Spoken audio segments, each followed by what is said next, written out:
Bienvenue dans un nouvel épisode Café Papote, le format plus spontané du podcast S'élever en même temps que son enfant. Moi, c'est Maude, coach spécialisée en parentalité bienveillante, mais surtout maman de 3 enfants. J'aide les parents à retrouver confiance en eux, à poser un cadre clair sans avoir besoin de crier et à retrouver une véritable harmonie en famille. Ensemble, on grandit avec nos enfants parce qu'on apprend autant qu'eux à leur côté. Dans les épisodes Café Papote, pas de script, juste mes réflexions, mon micro et toi. On parle parentalité, émotions, ratés du quotidien, prise de conscience et petites victoires, comme une discussion entre amis autour d'une bonne boisson chaude. Tu te sers une tasse ? C'est parti pour l'épisode du jour. Hey, salut! Je suis contente de te retrouver aujourd'hui pour un nouvel épisode. Un épisode toujours un peu axé sur la rentrée, mais qui sera valable, j'ai envie de te dire, tout le reste de l'année. Je vais te parler, tu sais, de la difficulté qu'on peut avoir le matin, d'être prêt à l'heure, d'arriver à l'heure à l'école, au travail, peu importe l'endroit où on va finalement. Et je vais te parler chronotype. Alors, je ne sais pas si tu l'as déjà écouté, mais il y a un petit moment maintenant, j'avoue.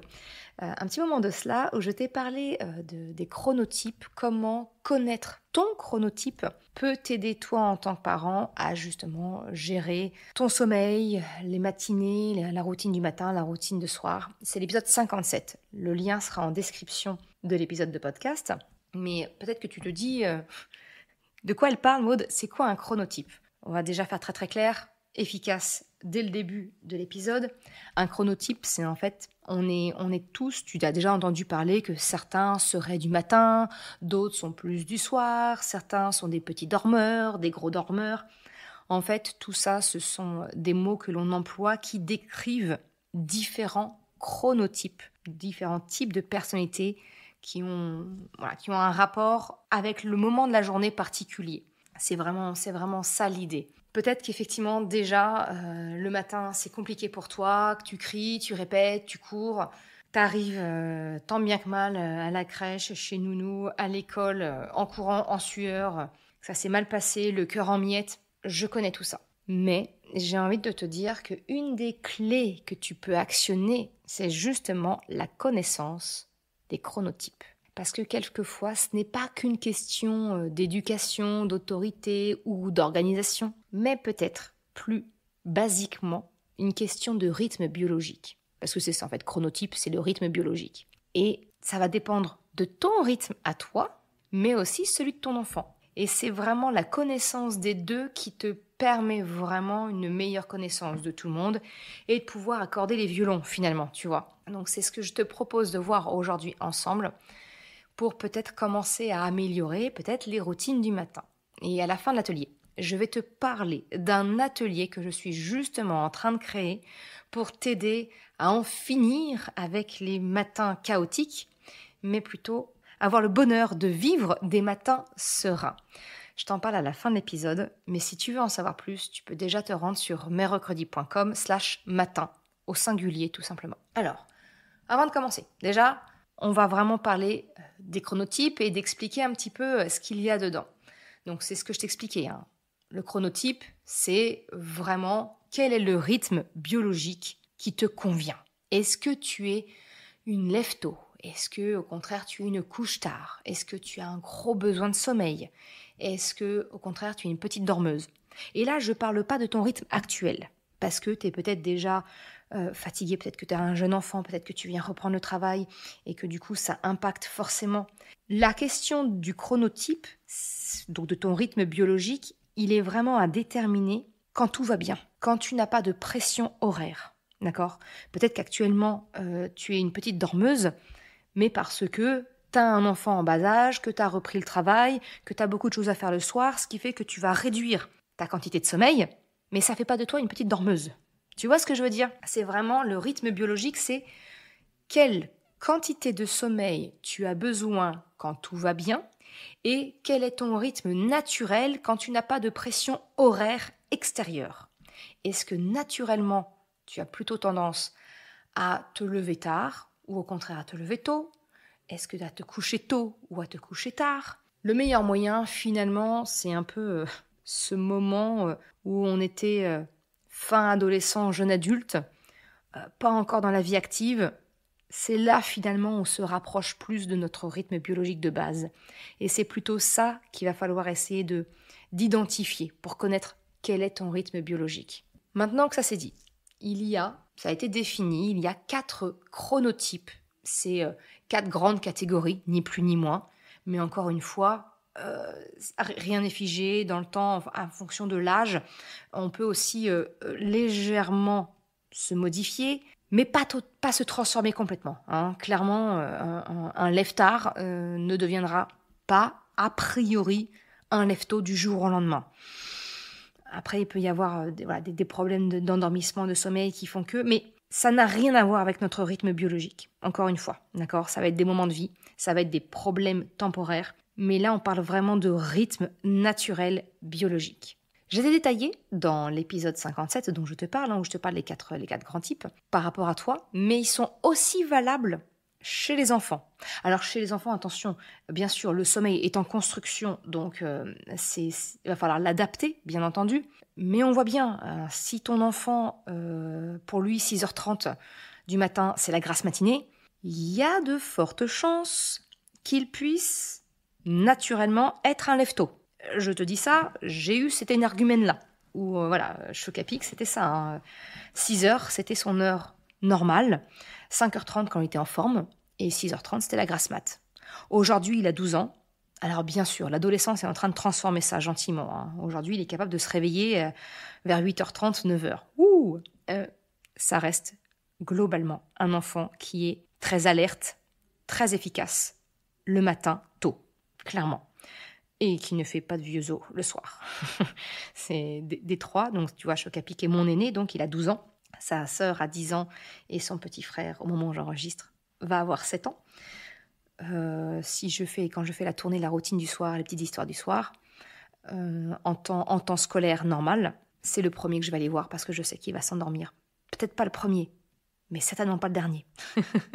Donc voilà, ce que je veux dire par là, c'est que les rythmes biologiques, finalement, je vais pas te dire, te fie pas à l'âge d'un enfant de 2 ans, mais on voit bien qu'effectivement, ça va être un enfant qui va avoir tendance à s'endormir plus tard ou au contraire, se coucher plus tôt. Ça peut déjà te donner une idée, d'accord ? Bon, maintenant que ça c'est dit, il y a 4 grands types, comme je te l'expliquais. Et ils sont représentés par des animaux totems qui correspondent un peu en fait à leur mode de fonctionnement. Il y a l'ours. Le chronotype ours, c'est celui qu'on retrouve le plus dans la société, d'accord ? Et c'est d'ailleurs sur lui que la vie professionnelle s'est calée. C'est vraiment, ce sont des personnes qui, effectivement, vont avoir tendance à se réveiller à une heure ni trop tôt ni trop tard, donc à 7-8 heures, tu vois, et qui vont se coucher 21h, 22h, voilà, c'est un petit peu leur rythme. Donc les enfants qui ont un rythme ours, effectivement, ils s'adaptent relativement bien à l'école, parce que les horaires d'école leur correspondent globalement plutôt bien. C'est un petit peu, j'ai envie de te dire, c'est le chronotype qui va le plus facilement s'adapter à la vie de la société actuelle. Ensuite, il y a le chronotype lion. Alors, le chronotype lion, ce sont des personnes dont le rythme biologique vont avoir justement tendance à se lever tôt, mais aussi à se coucher tôt. Donc, tu comprends pourquoi ton enfant, il explose en fin de journée à 18h30, 19h, parce qu'en fait, il est crevé et qu'il est capable de se coucher très rapidement après que tu l'aies récupéré et mangé. Et au contraire, ce sont des enfants avec qui tu vas pas avoir de problème du tout le matin pour être à l'heure à la crèche, à l'école ou autre, parce que finalement, tu peux les lever assez facilement. S'ils sont couchés à l'heure qui leur convienne le soir, relativement tôt, tu n'auras pas trop de mal à les réveiller le matin. C'est comme ça qu'on peut les reconnaître. Donc je te dis clairement, Choc à pic, c'est clairement un chronotype lion. Krapopoulos, mon dernier, est clairement un chronotype ours. Il s'adapte relativement bien. 3e chronotype, le loup. Le loup, c'est un enfant, c'est une personne, je vais corriger, c'est une personne dont le rythme biologique est plutôt couche tard, lève tard. Donc effectivement, c'est l'enfant dont tu vas avoir beaucoup de mal à réveiller le matin. C'est clairement pas son truc. Se lever pour être à 8h30 à l'école, ça demande beaucoup d'entraînement, beaucoup de compromis, beaucoup de négociations, beaucoup de challenge, clairement, de challenge parentaux. Et à contrario, c'est un enfant qui va avoir du mal à s'endormir. Tu vas le coucher à 19h30, 20h, peut-être 20h30, et il va dire « Non, mais j'ai pas sommeil en fait ». C'est pas dans son rythme biologique. Donc effectivement, les enfants qui sont lions ou loups, c'est plus difficile pour eux, tu comprends, de s'adapter au rythme de notre vie professionnelle, au rythme de la vie de l'école. Ça va demander un petit peu de challenge et il faut trouver des parades pour permettre d'adapter et de prendre en compte surtout le rythme biologique de ton enfant. Le 4e type, qui est très très rare, qui est rare. Clairement, c'est pas celui qu'on rencontre le plus, ce sont les petits dormeurs. Et ils sont identifiés par l'animal totem, le dauphin. Ce sont des enfants qui vont avoir du mal à s'endormir, qui se réveillent au moindre bruit, qui peuvent être épuisés malgré peu de sommeil. Parce que ce sont de base des petits dormeurs et avec un sommeil relativement fragile.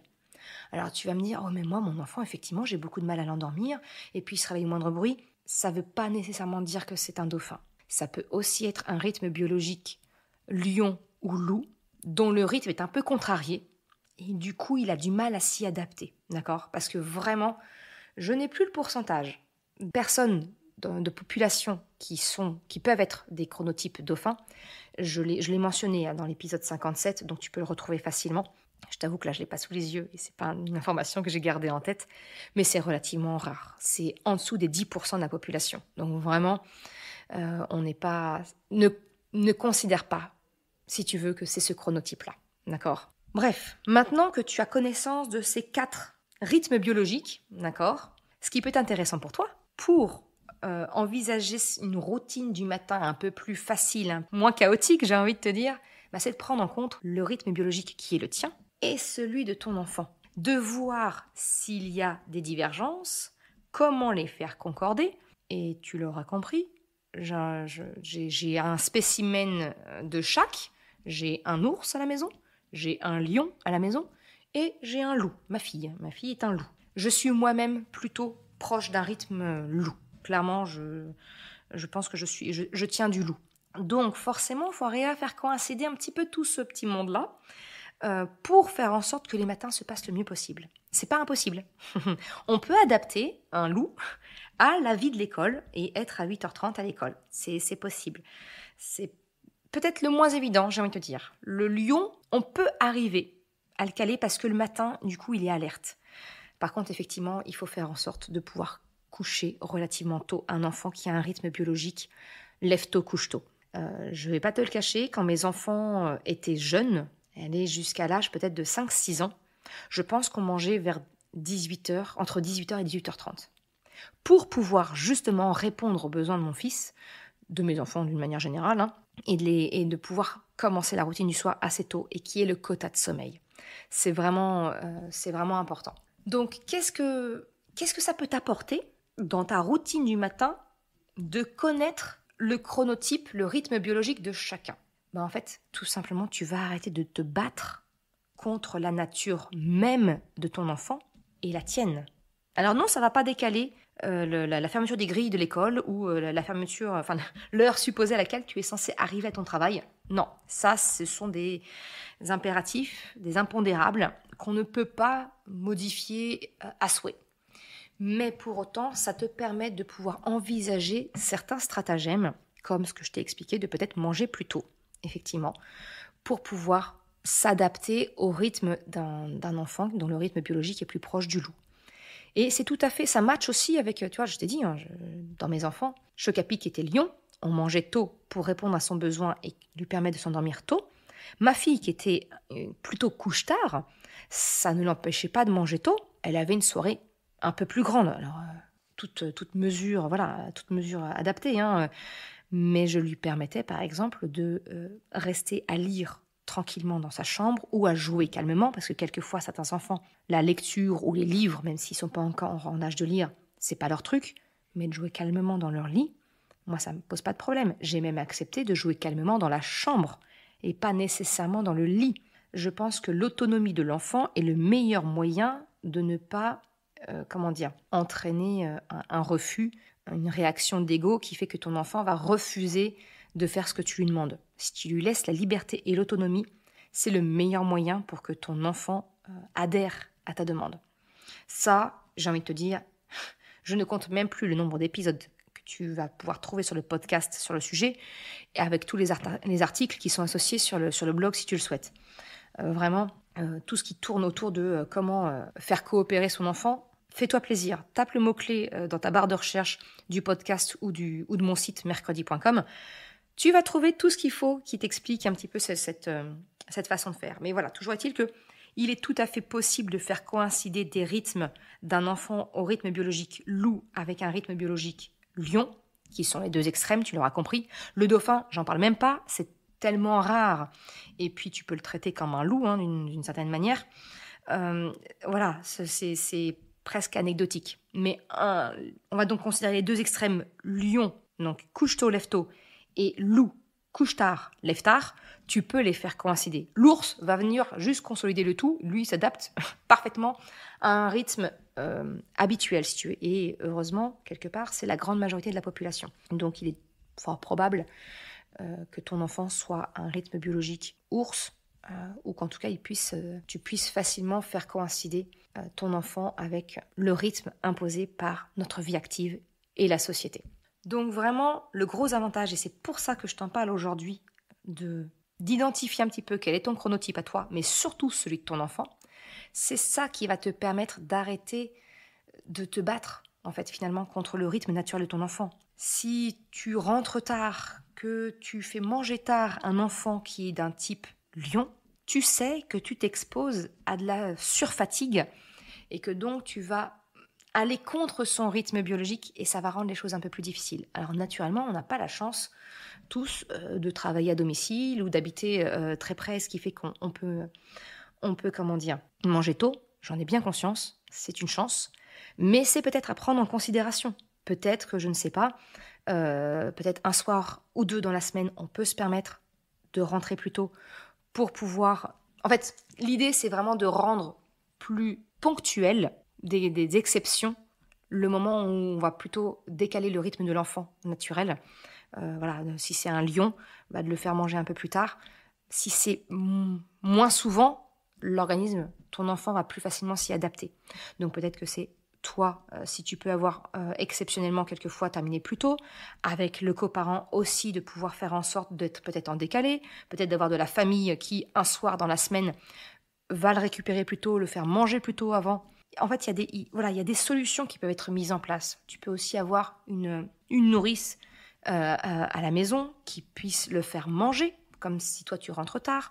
Je prends cet exemple-là parce que c'est, encore une fois, je te le dis, je pense que c'est le chronotype lion qui peut être plus difficile à faire adapter à des rythmes biologiques, à des rythmes de la société où on va avoir tendance à rentrer tard chez nous. Et c'est là où on va avoir des crises de fatigue, en fait, finalement. Un enfant qui est couche-tard, lève-tard, finalement, la problématique va être sur le sommeil du matin. Tu peux pas faire décaler l'heure de l'école. Ça, c'est clair. Mais du coup, tu vas essayer peut-être de coucher plus tôt ton enfant et donc te rapprocher d'un rythme plus normal. Donc finalement, quand je te parle de l'exemple de trouver des solutions pour un rythme biologique proche du lion, couche-tôt, lève-tôt, c'est finalement le pire des cas à faire décaler pour faire coïncider avec le rythme de la société. En tout cas, c'est le sentiment que j'en ai, c'est l'expérience que j'en ai. C'est plus facile pour moi de faire décaler ma fille, qui est une couche-tard, lève-tard, que ça ne l'a été avec mon fils, qui, à 19h30, s'endormait littéralement à table, ou si ce n'était pas le cas, on avait des tempêtes émotionnelles compliquées, très très compliquées. Eh bien, à partir du moment où on a compris le rythme biologique, aujourd'hui, sincèrement, ça se passe bien. Je n'ai plus, le matin, on ne court plus, on est tout le temps à l'heure. C'est très rare. Je crois que la dernière fois où on est arrivé en retard à l'école, ça remonte. Ça remonte. Et pourtant, tu vois, j'avais encore un jeune enfant à l'époque. Vraiment, à partir du moment où on s'adapte au rythme biologique, ça résout beaucoup de choses. C'est là où tu vas pouvoir adapter certaines tâches, tu vois, comme la préparation peut-être du repas, du sac de la veille, accepter effectivement, trouver des moyens pour permettre que ton enfant, on respecte son heure de coucher, de t'adapter en fait en fonction des pics d'énergie dans la journée de ton enfant. Parce que là, je te parle des chronotypes juste avec le lever et le coucher, mais en fait, le rythme biologique, il a aussi des impacts au cours de la journée, avec des pics d'énergie, des pics d'attention qui vont être différents en fonction du rythme biologique de ton enfant. Tu comprends bien qu'un enfant lève tôt, il va avoir un pic d'énergie plus tôt dans la journée, mais forcément, en milieu de journée, il va y avoir un relâchement.